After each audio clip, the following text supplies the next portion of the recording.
Security Council is called to order.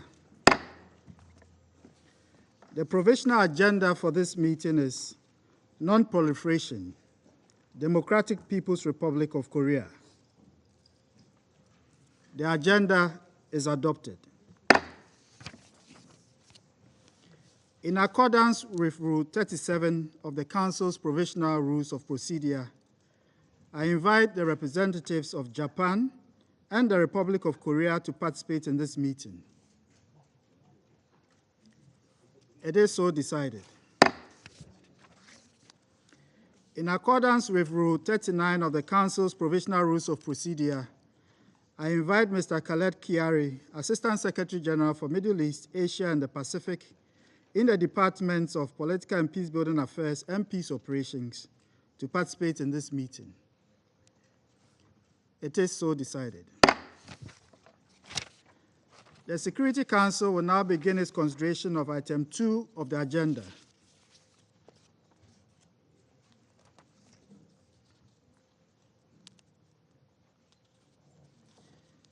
I now give the floor to Mr. Khaled Kiari.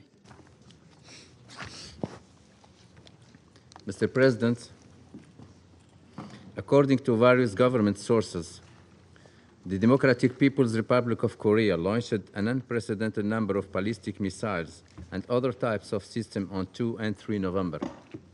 The DPRK has yet to publicly provide details of these launches.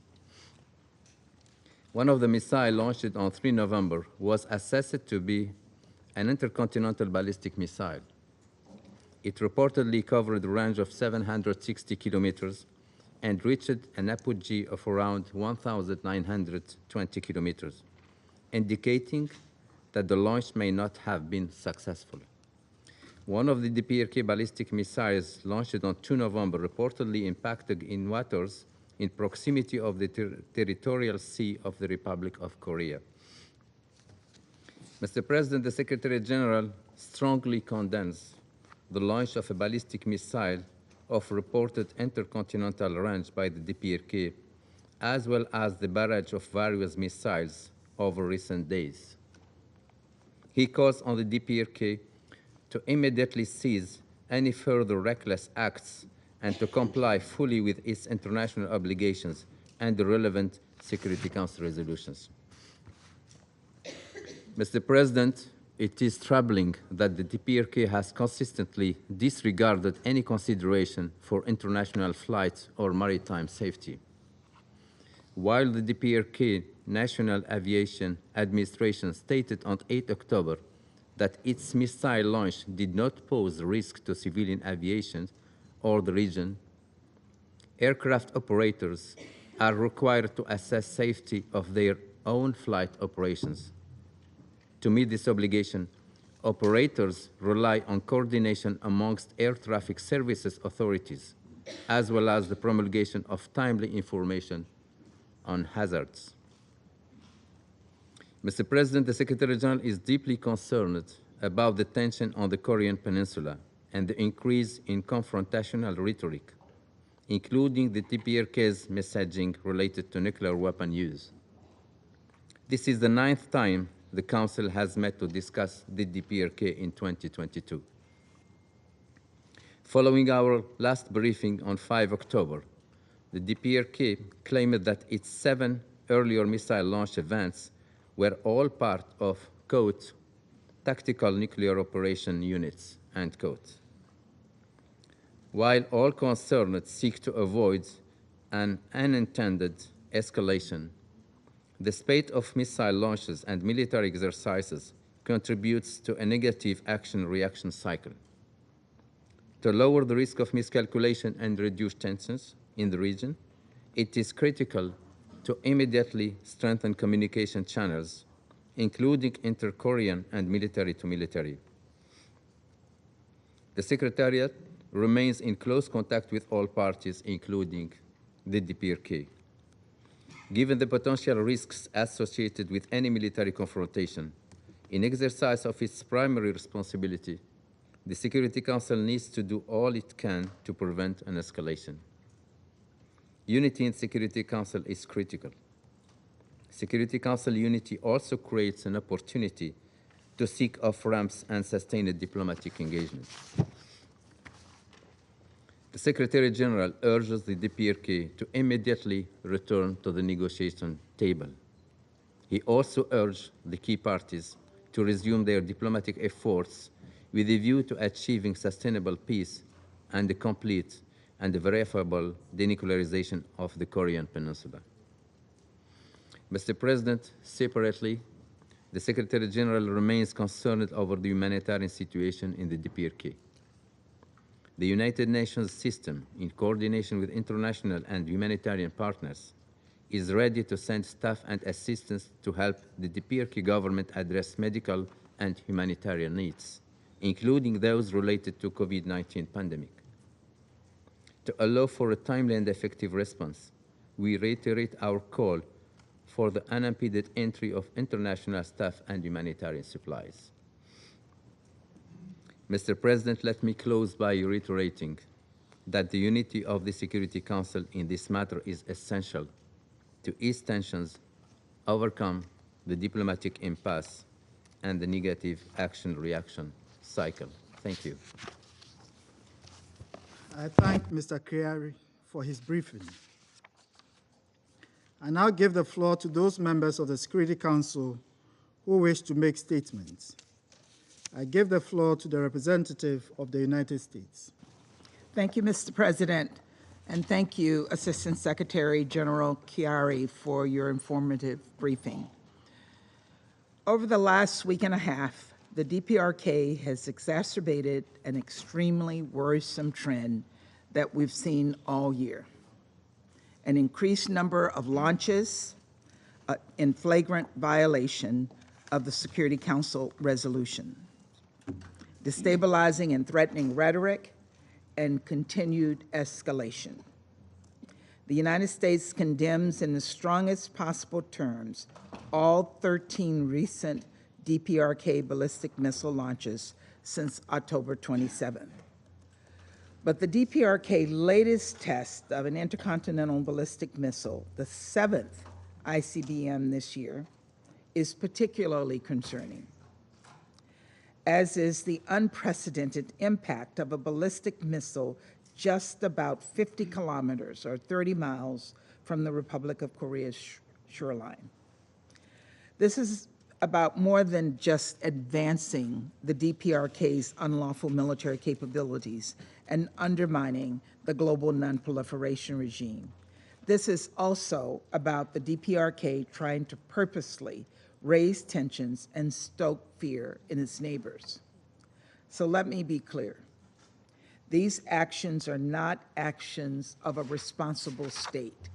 The DPRK has now launched a staggering 59 ballistic missiles this year. That's right, 59. For a UN member state to so flagrantly violate the Security Council resolutions and all that the UN Charter stands for is appalling. Equally appalling is the Council's deafening silence on this issue. 13 Council members have joined in condemning the DPRK's unlawful actions since the beginning of the year. And 13 Council members have joined in voting to impose cost on the DPRK that would impede its unlawful weapons of mass destruction and ballistic missile pursuits, while seeking new avenues to improve humanitarian assistance to the country's people. The DPRK, however, has enjoyed blanket protection from 2 members of this council. These members have bent over backwards to justify the DPRK's repeated violations, and in turn, they have enabled the DPRK and made a mockery of this council. This cannot stand. The risks to the region and the world are simply too great. I want to remind this council of our responsibility to protect global peace and security, defend the global nonproliferation regime, and uphold Security Council resolutions. You don't get to abandon Security Council responsibilities because the DPRK might sell you weapons to fuel your war of aggression in Ukraine, or because you think they make a good regional buffer to the United States. We've heard these two council members claim the United States and the Republic of Korea have stoked tensions on the Korean Peninsula with military exercises. This is nothing but a regurgitation of DPRK propaganda and a misleading narrative. The United States and the Republic of Korea are engaging in long-standing defensive military exercises that pose no threat to anyone, never mind the DPRK. In contrast, just last month, the DPRK said its flurry of recent launches were the simulated use of tactical battlefield nuclear weapons to, and I quote, hit and wipe out, unquote, potential U.S. and Republic of Korea targets. The DPRK is simply using this as an excuse to continue to advance its unlawful programs. Even in the face of the DPRK's escalation, the United States remains committed to a diplomatic solution. We have conveyed to the DPRK our request to engage in talks at all levels of our government, despite a lack of engagement from Pyongyang. We will continue to pursue meaningful dialogue. We call on the DPRK to abandon its provocative behavior and at long last turn to diplomacy. Colleagues, the credibility of this council is at risk. The security of every UN member state is at risk. We must fully implement the relevant Security Council resolutions necessary to impede the DPRK's weapons of mass destruction and ballistic missile advancements. Full implementation includes holding the DPRK accountable for its violations of these resolutions, as we unanimously committed to do in Resolution 2397 following an ICBM launch. I urge all council members to condemn and address the DPRK's dangerous and unlawful behavior. This moment demands council unity. Thank you, Mr. President. I thank the representative of the United States for their statement, and I give the floor to the representative of Albania. Thank you, Mr. President, and thank you, USG Chiari, for the insightful briefing. It is clear to everyone, here and outside the Council, that DPRK continues undeterred in its path of blatant violations of Security Council resolutions and escalation and tensions in the peninsula and beyond. The 23 missiles launched in less than 2 hours on Wednesday were not just the largest deployment on a single day, but also a dramatic escalation and a total reckless behavior by the Pyongyang regime. These are part of nearly 59 exactly, ballistic missiles launched by the DPRK in less than a year in a total, unlawful, unjustified, unprovoked, and unprecedented manner. They demonstrate that the totalitarian regime in Pyongyang is growing into a persistent threat to international peace and security in an open defiance, disregard, and contempt for the international law and the Security Council and its resolutions. Each and every of these launches represent flagrant and alarming violations of Security Council resolutions. The Security Council has a duty to take a unified and firm stance, as it has done before, against such persistent violations by the DPRK, if it wants to be relevant and if it wants to remain credible. Colleagues, we have warned before, the DPRK will read the patience and the silence of the Council as a license to do more of the same, and here we are, lamentably. It is time to again regret that a resolution with a strong message to show the limits of rogue behavior was vetoed, double vetoed. And what was the response? More missiles, more launches, more risks. It was and remains the wrong message to the DPRK regime, which they read as a permission to continue to break the law with impunity. Albania condemns in the strongest terms the reckless and unlawful actions of the DPRK, which pose a threat to its peaceful neighbors and to international peace and security. We call on the DPRK to cease immediately with such dangerous and intolerable escalations. Colleagues, we find it disturbing and distressing that by the steps taken by the regime and its leadership, to escalate further and prepare another nuclear test with unknown consequences. These actions compromise the security of the South Korean people, the Korean Peninsula, and the whole region. We cannot afford to allow these actions to continue and not hold DPRK accountable for such blatant violations. The acceleration of escalation by the DPRK, its proliferation policies and nuclear threats should be countered by an immediate, unified, and effective response by the Security Council. Failure to respond decisively is tantamount to dereliction of the duty by the Council and will further erode its credibility and its relevance. The world doesn't need a sleepy Council when a country threatens peace and security.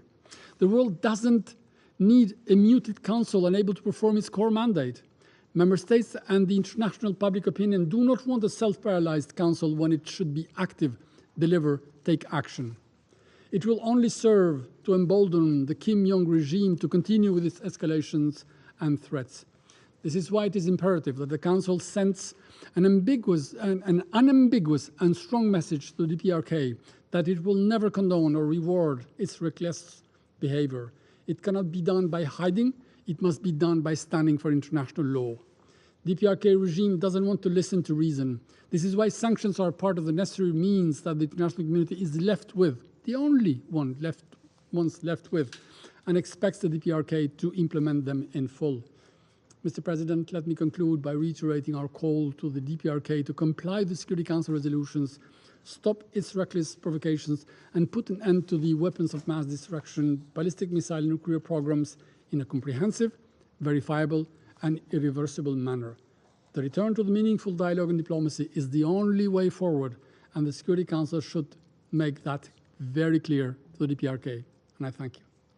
I thank the representative of Albania for their statement. I give the floor to the representative of France. Madame la Présidente, je remercie le sous-secrétaire général pour son exposé. La France condamne avec la plus grande fermeté le lancement de 29 missiles, dont plusieurs missiles balistiques, par la Corée du Nord ces 3 derniers jours. L'escalade actuelle est sans précédent et ces nouvelles provocations sont inacceptables. La France est particulièrement préoccupée par le fait qu'un missile balistique s'est abîmé du côté sud-coréen de la frontière maritime, à quelques kilomètres seulement des côtes. De même, c'est avec consternation que la France a appris, le 3 novembre, le tir d'un missile balistique qui pourrait être de portée intercontinentale. La France tient à assurer les autorités sud-coréennes et japonaises de son entière solidarité face aux actions déstabilisatrices de Pyongyang. Madame la Présidente, la multiplication des essais balistiques depuis le début de l'année devrait être une source de préoccupation pour tous. Chacun de ces tirs est une violation des résolutions adoptées à l'unanimité par ce Conseil. Cette année, la Corée du Nord a amélioré ses capacités balistiques avec l'intention affichée de développer un programme nucléaire tactique. Elle utilise une rhétorique nucléaire de plus en plus agressive, comme le souligne l'actualisation en septembre de sa doctrine nucléaire. Inexorablement, elle poursuit ses activités d'enrichissement. Sur le terrain, à Yongbyon, à Punggye-ri, l'Agence internationale de l'énergie atomique constate une activité constante et la préparation d'un 7e essai nucléaire. La Corée du Nord contourne quotidiennement les sanctions par la voie maritime, mais aussi via ses cyberattaques qui permettent directement de financer ses programmes. Il faut maintenir la pression et l'adapter dans certains domaines. Récompenser les violations des résolutions par un assouplissement des sanctions serait irresponsable. Madame la Présidente, rappelons que le mois dernier, la Corée du Nord a procédé au tir d'un missile balistique au moment même où se réunissait le Conseil de sécurité à la suite d'une violation grave de l'intégrité territoriale du Japon. Il faut regarder les choses en face. La division du Conseil offre à la Corée du Nord une couverture pour poursuivre ses provocations. Le Conseil a une responsabilité historique en matière de non-prolifération et la Corée du Nord est une menace pour tous ses membres. La France continuera donc d'appeler au retour rapide et de bonne foi de la Corée du Nord à la table des négociations afin d'obtenir une dénucléarisation complète, vérifiable et irréversible. Elle encouragera le dialogue nécessaire entre toutes les parties dans la région et ne ménagera aucun effort pour que ce Conseil puisse s'exprimer de façon unie pour répondre à cette escalade inédite. Je vous remercie. I thank the representative of France for their statement. I give the floor to the representative of Ireland. Thank you, Madam President, and thank you, SG Chiari, for your very useful briefing. Ireland condemns the recent missile launches by the DPRK in violation of Council resolutions.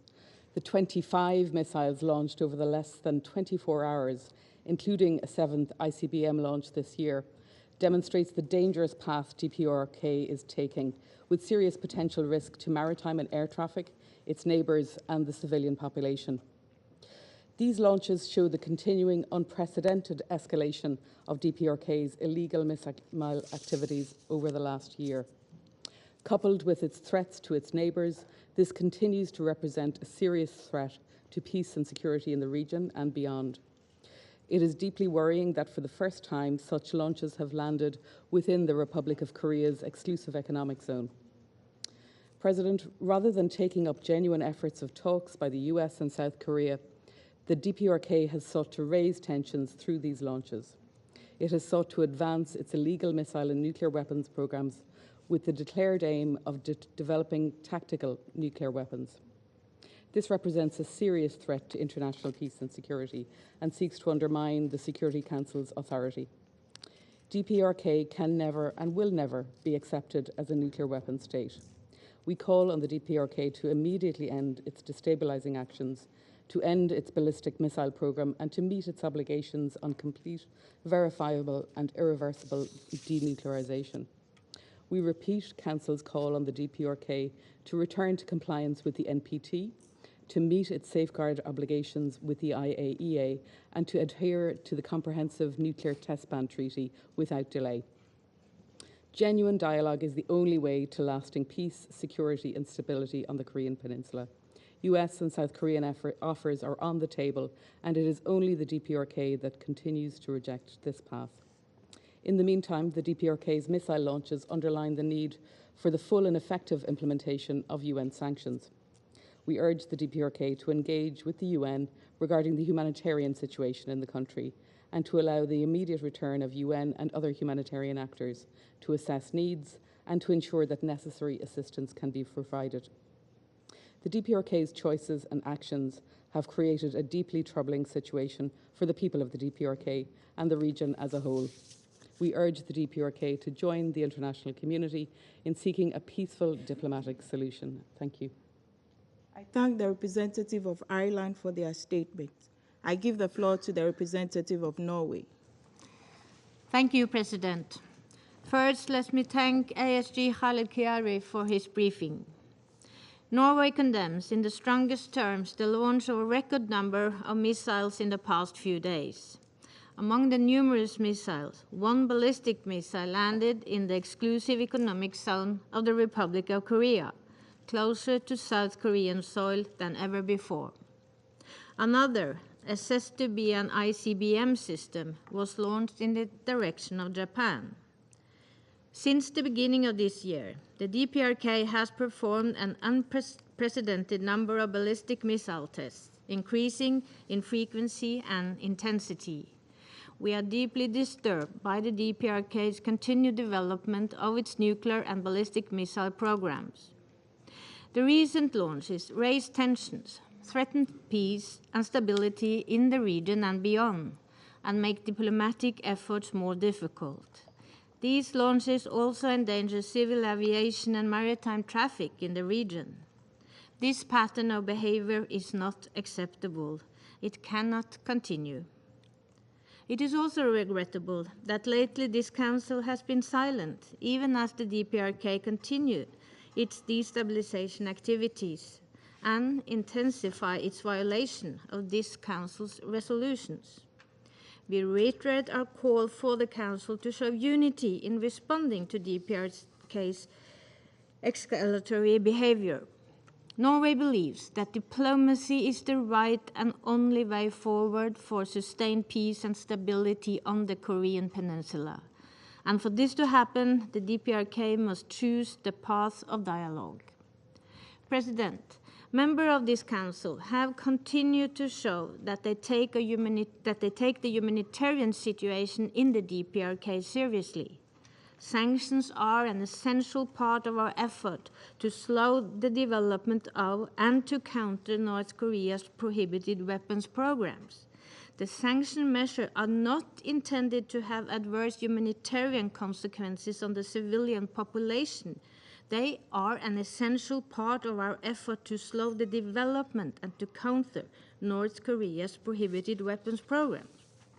Indeed, requests for humanitarian exemptions are swiftly processed in the 1718 Committee, and the provisions contained in the draft resolution discussed on the 26th May would have broadened the humanitarian exemption mechanism considerably.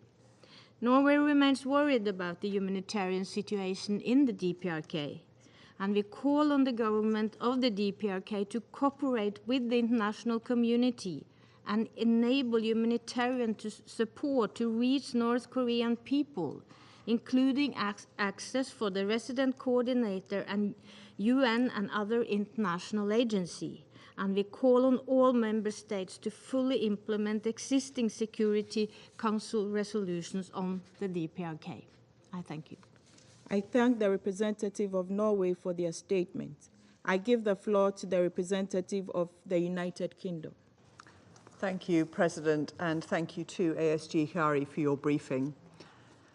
President, this week's salvo of missile launches by the DPRK, including an intercontinental ballistic missile, is further serious escalation. I join the Secretary General in condemning these launches unequivocally. I propose the Council respond by taking 3 steps. First, we should condemn these actions clearly for what they are: an unacceptable threat to international peace and security, and reinforce the importance of implementing the Council's sanctions in full. Secondly, we should recall that the cost of these illicit launches is being borne directly by the North Korean people. The millions of dollars expended on this week's launches alone could feed North Korea's population for weeks. We echo calls on DPRK to allow aid to flow freely into the country, and we note that sanctions exemptions remain in place to support expedited humanitarian assistance to the North Korean people. Thirdly, we should renew our call for North Korea to engage meaningfully with offers from the United States and the Republic of Korea for dialogue. Diplomacy is the only route to sustained peace on the peninsula. President, we may hear 1 or 2 members of this Council seek to equate lawful defensive military exercises with DPRK's escalatory actions this week. Defensive exercises are safe when they are notified to other states in advance and when they operate within defined areas, as South Korean and US exercises have done. What is not safe is the launch of missiles that all members of this Council have agreed many times that DPRK must not possess. It is not safe when those missiles threaten to overfly other states, causing alerts and alarm in those countries. And it is not safe when missiles land around 60 kilometres from the Republic of Korea's coastline. We urge DPRK to end these provocations. Thank you, President. I thank the representative of the United Kingdom for their statement. I give the floor to the representative of Brazil. Thank you, Madam President. Madam President, at the outset, I would like to thank Assistant Secretary General Mohammed Khalid Kari for his briefing. We find ourselves in this chamber again, almost exactly a month after having discussed a long-range missile launch by the DPRK, among a series of other unlawful launches. Since our last meeting, the DPRK has launched over 30 missiles, including an intensive 23 missile salvo a few days ago, as well as an intended intercontinental test on November the 2nd. Brazil condemns, in the strongest terms, all of these ballistic missile launches which violate relevant UN Security Council resolutions. It is hard to overstate the gravity of the situation. Beyond the threat posed by the continued expansion of the DPRK arsenal, we see two classes of risks in the recent missile activity by the DPRK. First, there is the risk from the test of experimental systems, especially over populated areas.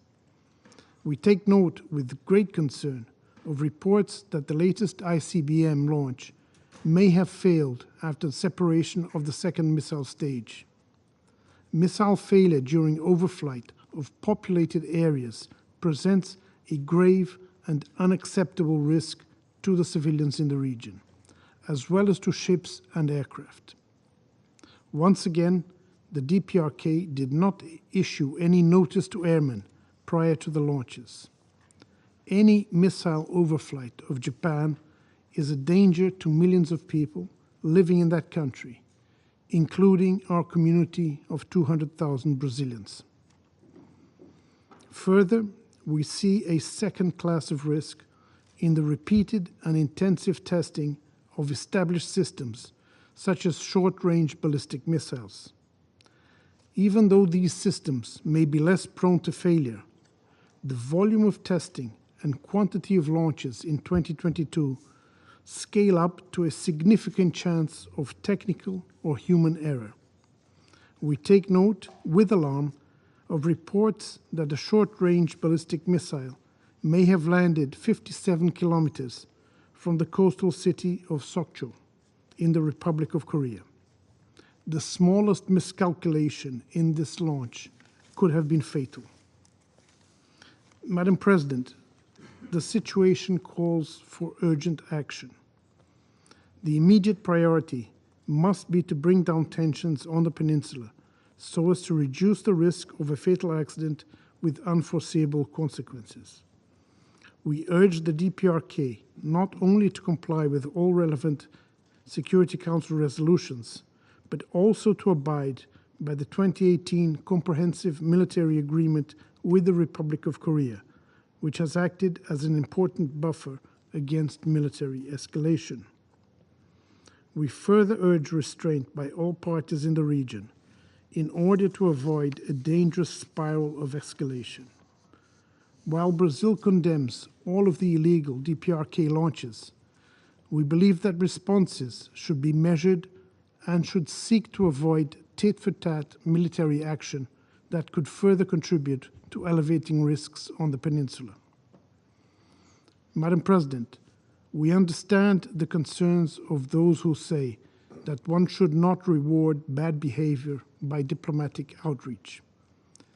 Yet diplomacy is not a reward. It is the fabric of international society and our best tool for avoiding traps of misperception and miscalculation.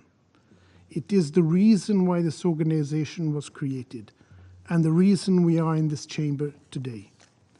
We are here because we believe that it is in our own interest to engage in diplomacy, including, or perhaps especially, with possible rivals or competitors. This Council should do more, not only to condemn where appropriate, but also to de-escalate and establish channels of engagement. It may seem like there are two incompatible approaches being proposed in this chamber, one to condemn and another to engage. Yet these are not opposites. Engagement is not an alternative path. It is complementary, essential, and part of the toolset entrusted to us by the UN Charter. If we are to have any hope of establishing a lasting and stable peace on the peninsula, we must be able to do both. I thank you. I thank the representative of Brazil for their statement. I give the floor to the representative of China. 谢谢主席女士。主席女士，我认真听取了吉亚利助理秘书长刚才所做的通报。中方一直密切关注朝鲜半岛形势走向，对紧张态势不断升级深表关切。在当前国际局势复杂动荡的背景下，我们希望有关各方保持冷静克制，谨言慎行，避免采取任何可能加剧紧张局势、导致误判的行动。半岛形势出现当前的局面，其脉络和根源是清楚的。曹方近期的发射活动并非孤立存在，与相关方言行有直接关系。美国与有关国家时隔5年重启大规模联合空中军事演习，并出动数百架军机参演。美国国防部在2022年核态势审议报告中设想朝鲜使用核武的情形，声称把朝鲜政权的终结作为核战略主要目标之一。美国还与有关国家推进核潜艇合作，声称将在地区部署战略性武器。美国等声称军演是防御性的，曹方则强调开展国防建设是自卫的需要。如果各方继续各执一词，互不相让，半岛形势只会陷入恶性循环与困境。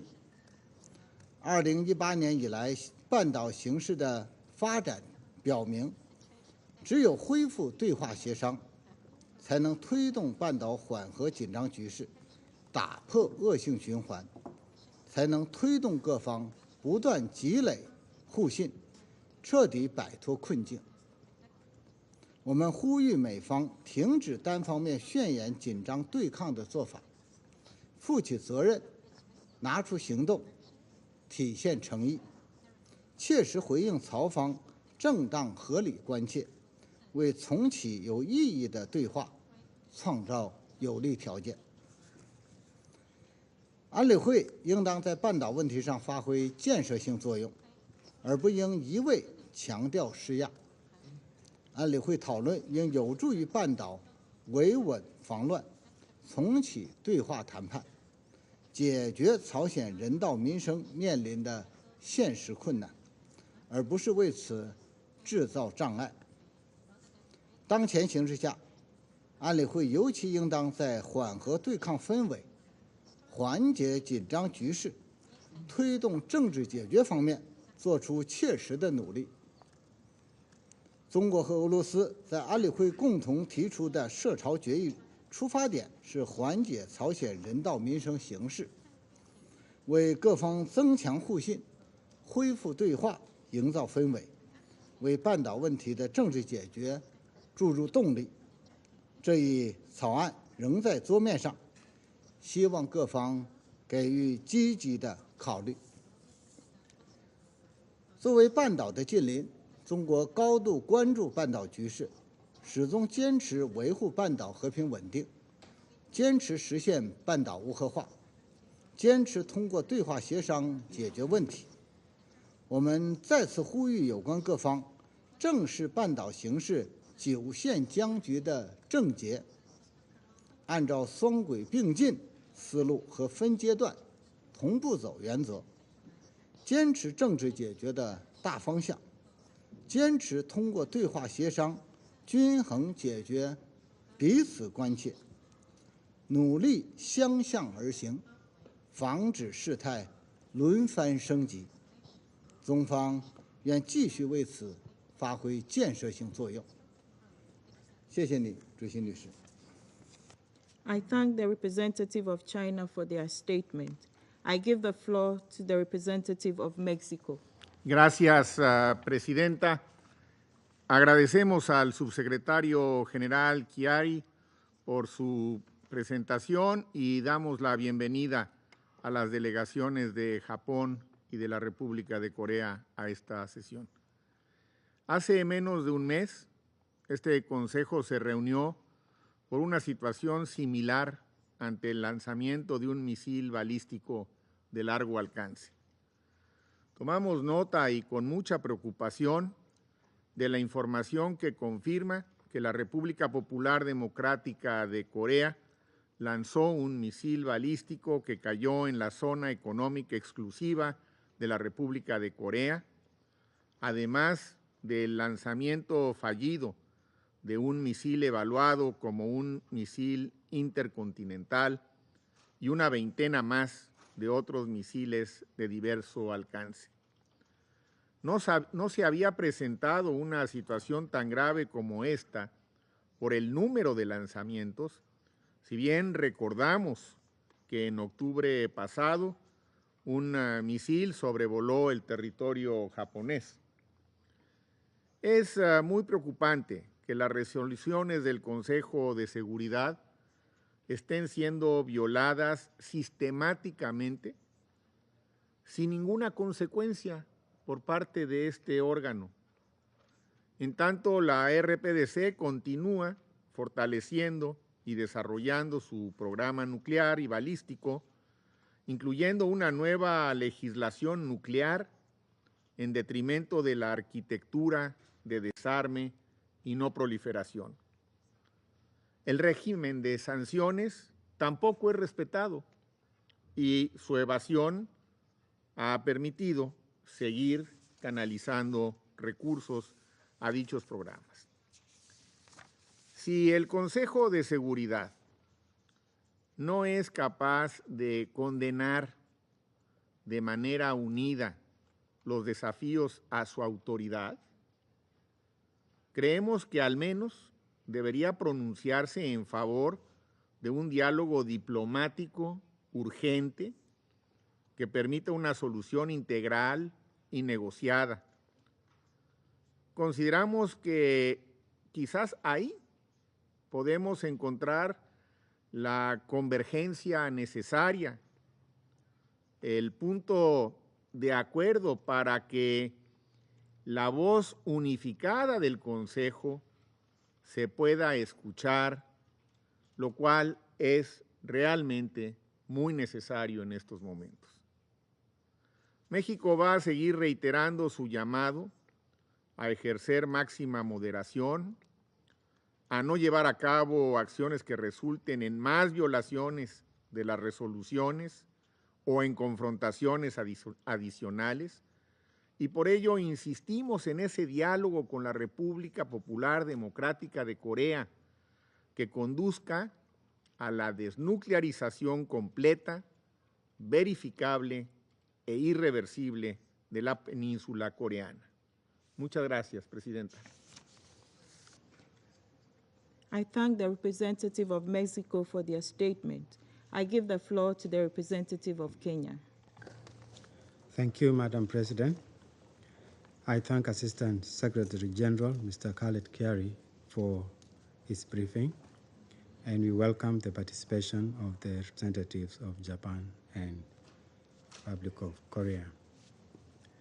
Kenya once again expresses its profound concern over the now perilously escalating situation in the Korean Peninsula.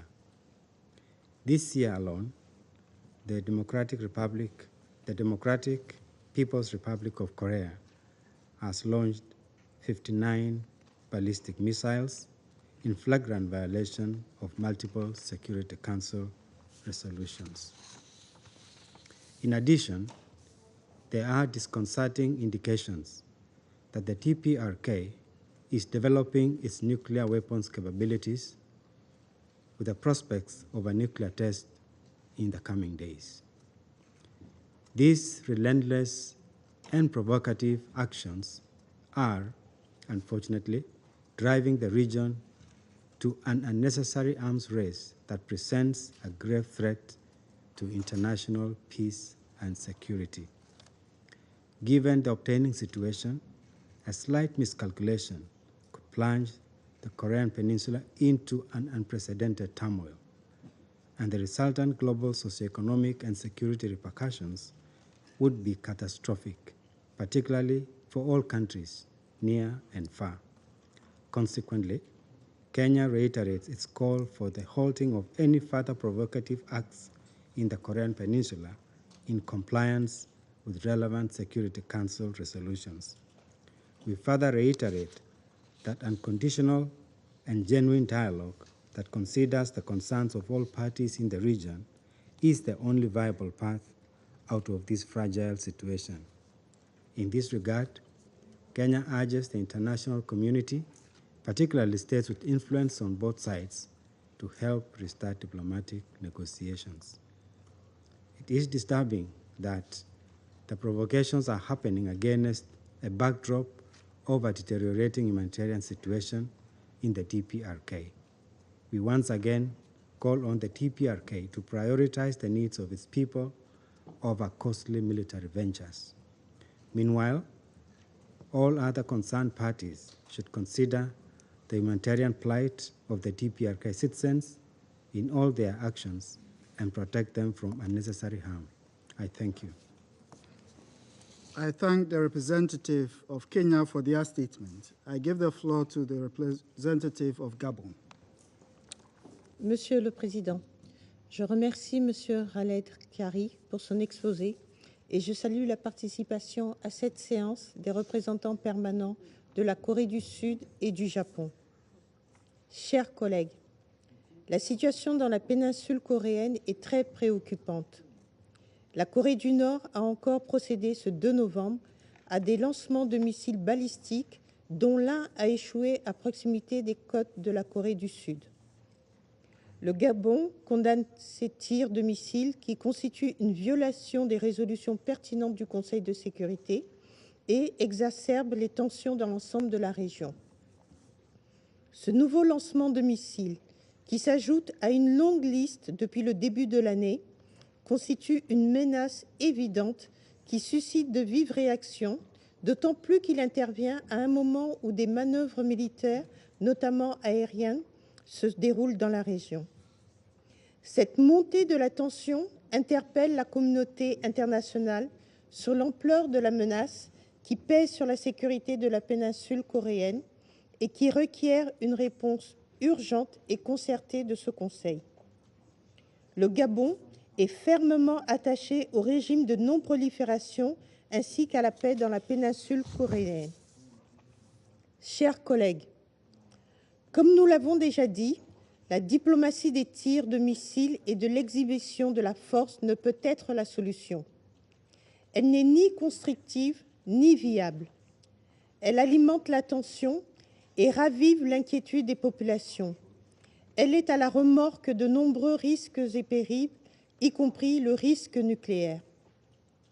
Mon pays appelle à la désescalade, au dialogue sans condition, en vue de parvenir à une solution qui garantisse la paix et l'éradication de la menace nucléaire dans la péninsule coréenne. Le Gabon est opposé à l'utilisation des armes nucléaires et à toute menace d'y recourir. Notre perception est que ces armes ne doivent pas être fabriquées ni produites en raison de leur potentiel insoutenable de destruction. Chers collègues, nous ne le dirons jamais assez. La solution à la crise dans la péninsule coréenne ne sera trouvée que par le dialogue et la concertation.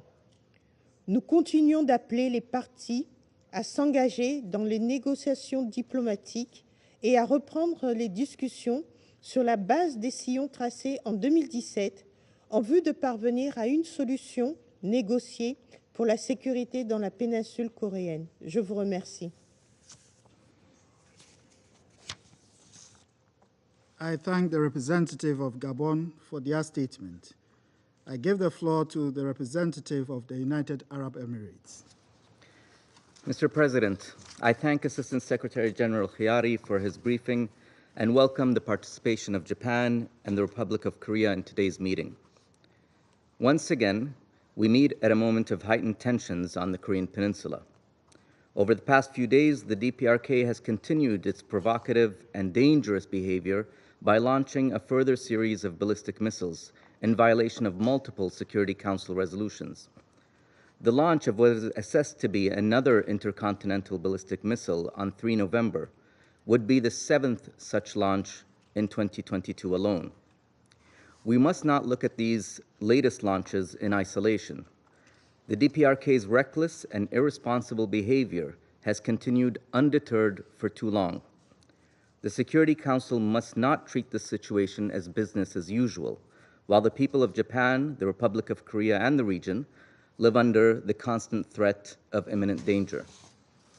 Now more than ever, we must come together to address the threat posed by the DPRK. The DPRK must respect international law, particularly Security Council resolutions that prohibit it from ballistic missile launches and nuclear tests. We condemn these unlawful missile launches and any other actions that undermine the global non-proliferation architecture. We urge the DPRK to choose diplomacy and dialogue over provocation and escalation. In this context, we remain deeply concerned by the DPRK's apparent plans to conduct a nuclear test. We call on the DPRK to refrain from conducting further illegal tests, return to the Non-Proliferation Treaty, abandon all of its nuclear weapon and related missiles program, implement IAEA safeguards, and fulfill its denuclearization obligations. Mr. President, the Security Council must redouble its efforts to maintain peace and security on the Korean Peninsula and safeguard the global non-proliferation regime. While the Security Council's sanctions have evidently not prevented the DPRK from developing its nuclear and ballistic capabilities, they have undoubtedly helped slow the pace of such development. We urge all member states to uphold the 1718 sanctions regime and to take all reasonable measures to prevent the DPRK from continuing to evade sanctions. To this end, we are ready to work with all Council members and to address any concerns that may arise from measures taken by the Council. Mr. President, the humanitarian situation of the people of North Korea remains deeply troubling. It's regrettable that the country's very limited resources continue to be directed towards its military capabilities, rather than the urgent humanitarian and development needs of the North Korean people. We once again call on the DPRK to cooperate with the UN and the international community to alleviate the humanitarian situation of its people by facilitating the entry of humanitarian aid and allowing relief organizations and the UN resident coordinator to carry out their vital activities within the country. Finally, the UAE believes that in the face of the nuclear threat posed by the DPRK's actions, the Security Council should not be idle. Thank you, Mr. President. I thank the representative of the United Arab Emirates for their statement, and I give the floor to the representative of the Russian Federation. Господин председатель, внимательно выслушали брифинг помощника генсекретаря ООН Халида Хиари. Сожалеем, что, как и в прошлый раз, представитель ООН не представил полную картину ситуации. Риски в регионе сейчас действительно слишком высоки, чтобы опираться на однобокую подачу информации. Россия выступает против любой военной активности, которая ставит под угрозу безопасность Корейского полуострова и стран Северо-Восточной Азии. С сожалением отмечаем, что за последнее время ситуация на Корейском полуострове существенно обострилась. Причина этого очевидна – стремление Вашингтона принудить Пхеньян к одностороннему разоружению с помощью санкционного и силового давления. 31 октября США и Республика Корея начали беспрецедентные по своему масштабу учения с привлечением около 240 современных боевых самолетов. По сути, репетицию нанесения массированного удара по территории КНДР. Это не какая-то одноразовая акция. Масштабная военно-тренировочная деятельность США началась здесь еще в августе. В конце сентября в Японском море прошли учения США, Республики Корея и Японии с участием ядерного ракетоносца и отработкой поражения критически важных объектов на территории КНДР. На уровне руководства этих стран ведутся безответственные разговоры о размещении на Корейском полуострове и в регионе американских средств сдерживания, включая ядерные. В этой связи очевидно, что ракетные пуски Пхеньяна являются следствием проводимой вокруг этой страны недальновидной конфронтационной военной активности США, которая бьет как по их партнерам в регионе, так и по ситуации в Северо-Восточной Азии в целом.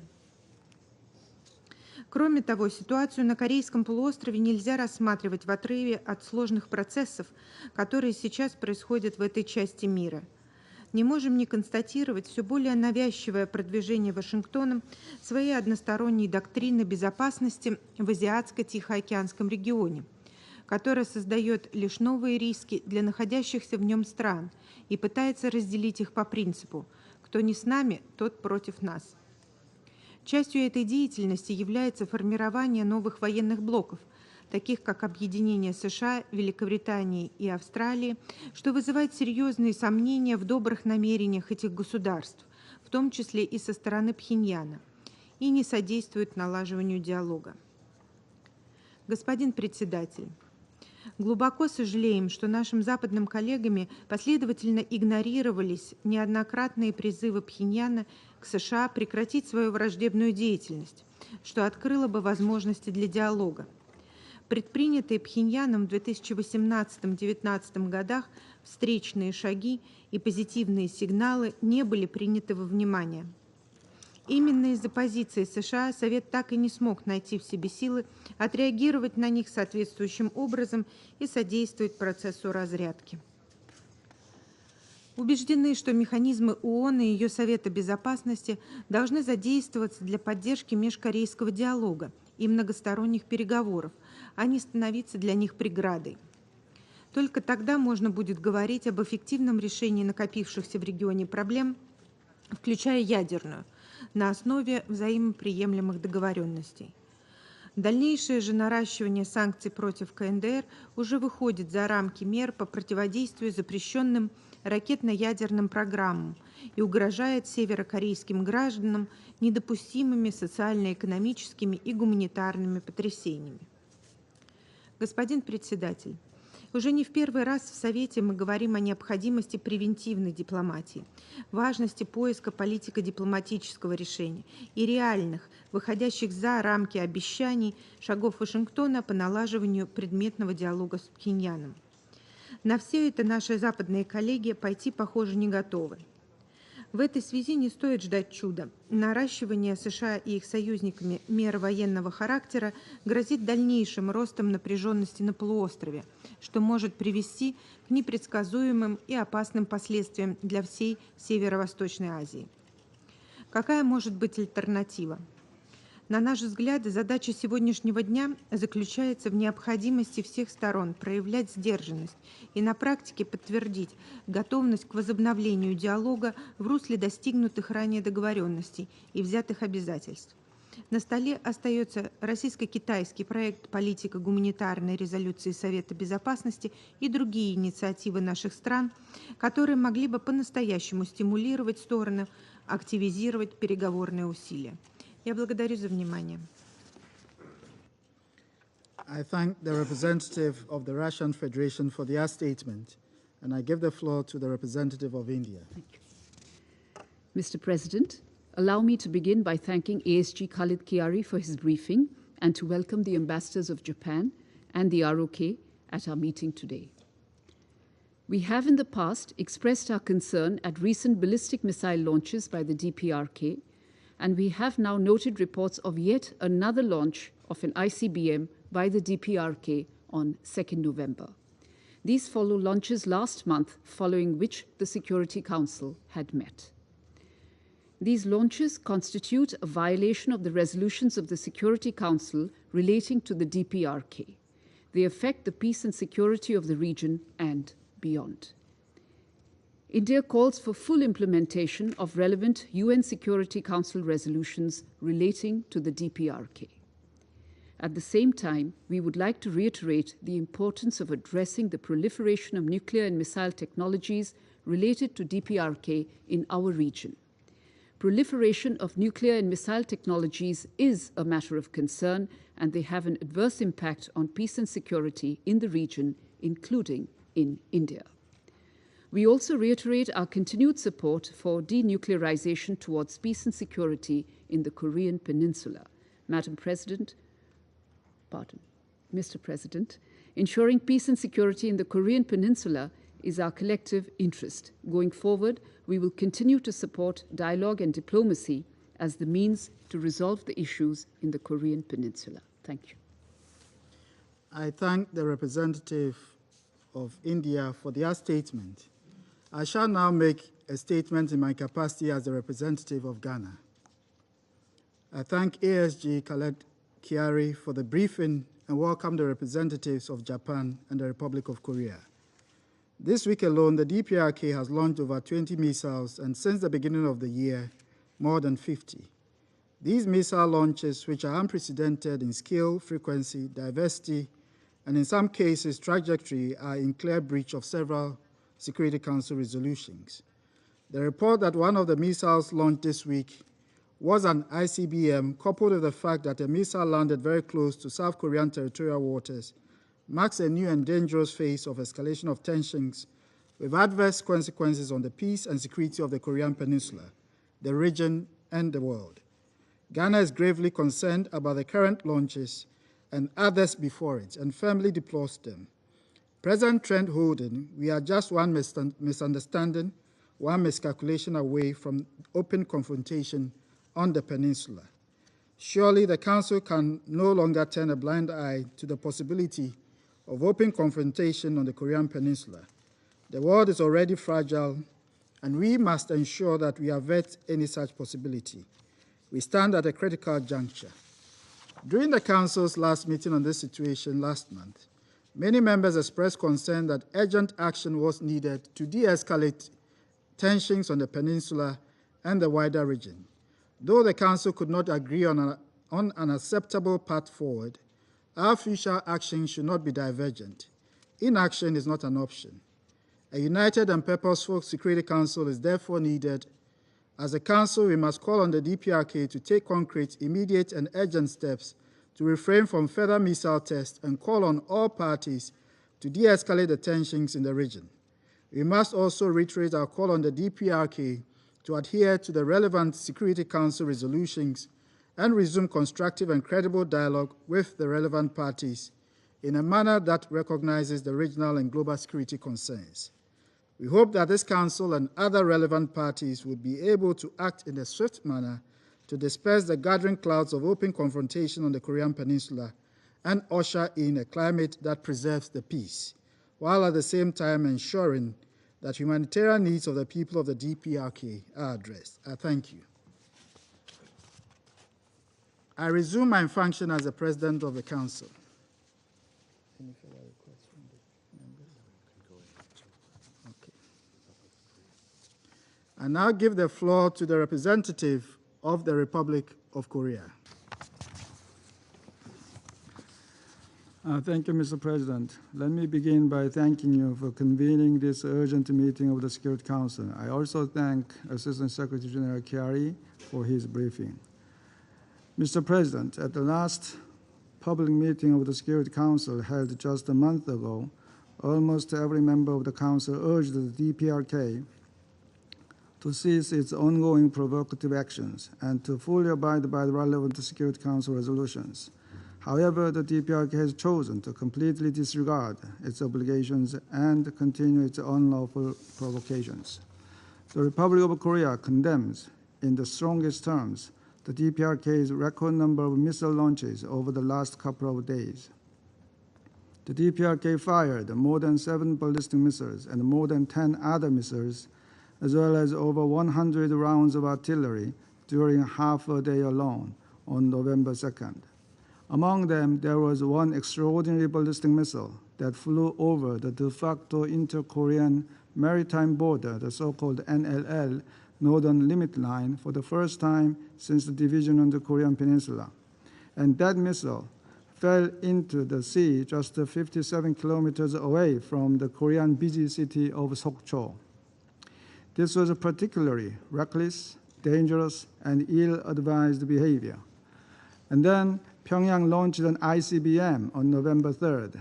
It is especially alarming that DPRK's recent missile launches are directly related to the DPRK's leaders' pronounced plan to enhance its tactical nuclear warfare capability.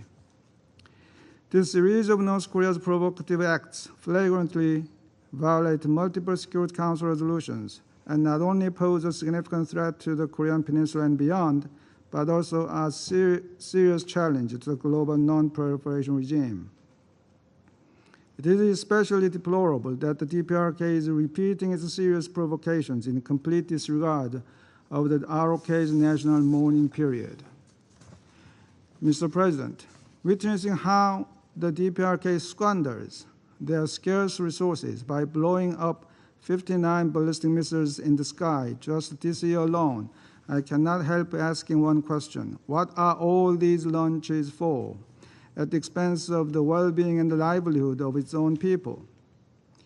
Some estimates say that the DPRK spent tens of millions of US dollars on missile launches in a single day on November 2nd, which may have been enough to cover its annual rice imports from China. The Republic of Korea remains deeply concerned about the dire humanitarian situation and the abysmal human rights situation in the DPRK. I believe the continued provocations by the DPRK have proved that it is high time to close loopholes and ensure the full implementation of all relevant Security Council resolutions. Our united action is essential to lead the DPRK to engage in serious dialogue. As such, we call on all members of the United Nations, especially Security Council members, to fully implement the relevant Security Council resolutions. Mr. President, Pyongyang's escalatory behavior must finally come to an end, and its continued breach of international obligations must be held accountable. In this vein, it is most regrettable that the Security Council, for the first time in responding to the DPRK's nuclear and ballistic missile provocations since 2006, failed to adopt a resolution in May because of the opposition by 2 permanent members. This Council's deafening silence on the DPRK's countless provocations only further emboldens Pyongyang's reckless behavior. Sadly, this is exactly what we are witnessing today. This Council must stop sitting idly by and fulfill its primary responsibility for the maintenance of international peace and security. Mr. President, as you acknowledged at the press conference on November 1st, the DPRK apparently stands on the verge of its 7th nuclear test. With this in mind, I strongly urge the Council and the international community to raise its united voices and send a clear warning to the DPRK that another nuclear test is simply intolerable and will inevitably be met with a very firm response. Let me be clear, there should be no excuses for the DPRK's recent unlawful provocations. We have vividly witnessed a series of ballistic missile launches, including multiple ICBMs by the DPRK in the first half of this year in the absence of ROK-US joint military exercises. This is a clear demonstration that the force equivalency between the DPRK's reckless behavior and the ROK-US annual joint exercises, which is occasionally mentioned by 2 permanent members, simply does not hold water. We strongly believe that our defensive endeavors in response to the direct military threat from the DPRK are a duty of any responsible government. Mr. President, the Republic of Korea would like to reiterate that the door for dialogue remains open, despite the DPRK's unprecedented escalatory provocations and threats, and calls on the DPRK to return to diplomacy on denuclearization. I thank you, Mr. President. I thank the representative of the Republic of Korea for their statement. I now give the floor to the representative of Japan. Thank you, Mr. President. I also thank Mr. Khaled Kiari for his briefing. Mr. President, I must begin by expressing my great regret that once again this Council must convene in response to North Korea's unlawful actions. The repeated and persistent provocations by North Korea are unprecedented in both their frequency and their manner. They pose a grave and imminent threat to the security of the region, including to Japan and the Republic of Korea, and pose a clear and serious challenge to the international community. We strongly condemn North Korea's repeated provocations and violations of the Council's resolutions. The Council unanimously adopted Resolution 2397 in 2017. The Council decided to take action if North Korea launches an ICBM, yet the Council has failed to act. We all remember the vetoes cast that blocked the Council from taking action in May. What came after that? A record high number of missile launches in a short period of time, including a ballistic missile flying over Japan for the first time in 5 years.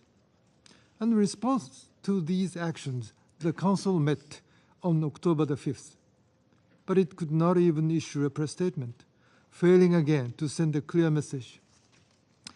What came after that? We witnessed a historical array of missile launches, including a possible ICBM launch this week.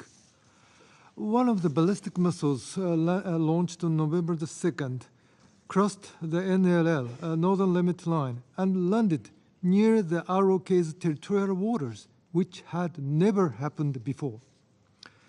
Mr. President, we must admit that these willful and repeated violations of Council resolutions followed the Council's long inaction due to the negative attitude of some Council members, which has not allowed the Council to issue a united message and respond effectively. We are facing the escalation after the Council's regrettable self-restraints due to its dysfunction. It is the duty of the Council to end this vicious cycle. It is high time to send a united and determined message. The Council should not be just a follower of the international affairs, but should actively shape them through concrete actions. In its statement at the General Debate of the General Assembly this year, North Korea clearly stated that it has never recognized such resolutions of the United Nations and will not accept them in the future too. How can the Council turn a blind eye to this blatant challenge to its authority?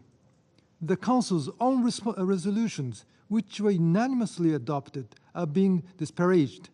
Are restraints of Council actions an appropriate answer to this? Definitely no. Mr. President, let us face the simple facts. Who's violating the rules made by this Council? There's only one factual answer. It is North Korea. Any attempts to justify the reckless and unlawful deeds of DPRK are not convincing. The Council should abide by its own decisions, even if North Korea refuses to. The Council's members should fulfill their responsibilities.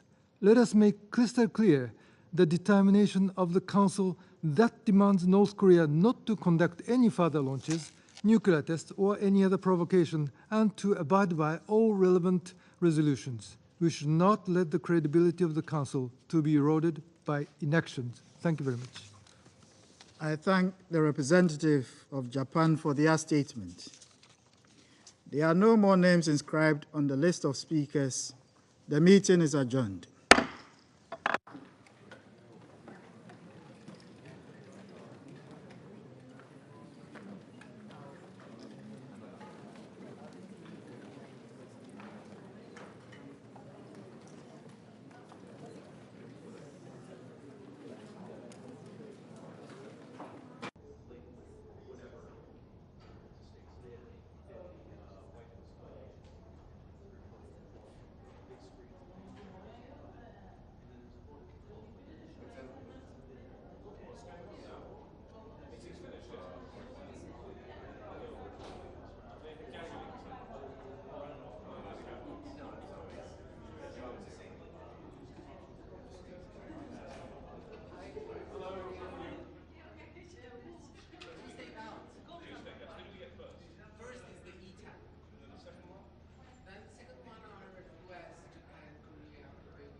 Good afternoon. The Council just held a briefing on the situation on DPRK, and I'm delivering the statement on behalf of the 10 elected members of the Security Council, namely Brazil, Gabon, Ghana, India, Ireland, Kenya, Mexico, Norway, the United Arab Emirates, and my own country, Albania. The E10 members condemn all ballistic missiles launches by the DPRK in violation of multiple Security Council resolutions which threaten regional and international peace and security. We express our concern regarding the high number of launches in recent times. The E10 members especially deplore the risk posed to civilians by the recent long-range tests, mindful of the inherent dangers of missile testing to populated areas as well as to maritime and air safety.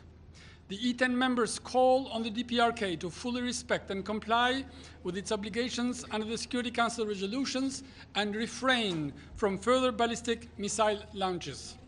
We request the DPRK to return to compliance with the NPT and IAEA safeguards.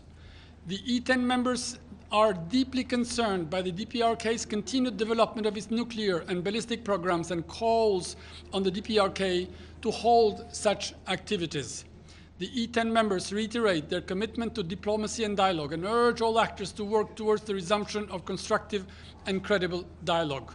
The E10 members state the importance of addressing the proliferation and nuclear and missile technologies as it threatens regional and international peace and security.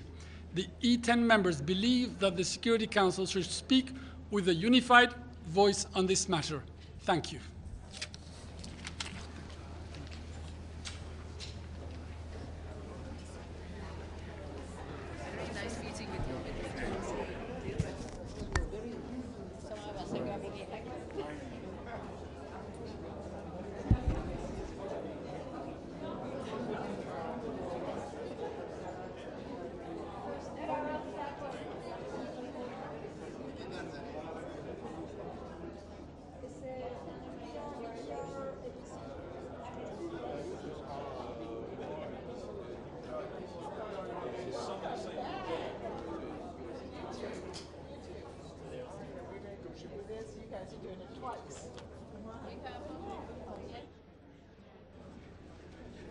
Good afternoon, everyone. Thank you very much for being here. Albania, Ecuador, France, India, Ireland, Japan, Malta, Norway, the Republic of Korea, Switzerland, the United Kingdom, and the United States strongly condemn the DPRK's recent series of missile launches, which included an assessed intercontinental ballistic missile launch on November 2nd and the reckless launch of a ballistic missile that impacted a mere 57 kilometers from the Republic of Korea. The DPRK has now launched an unprecedented number of ballistic missiles in 2022, more than double its total in any previous year. These are blatant violations of multiple Security Council resolutions.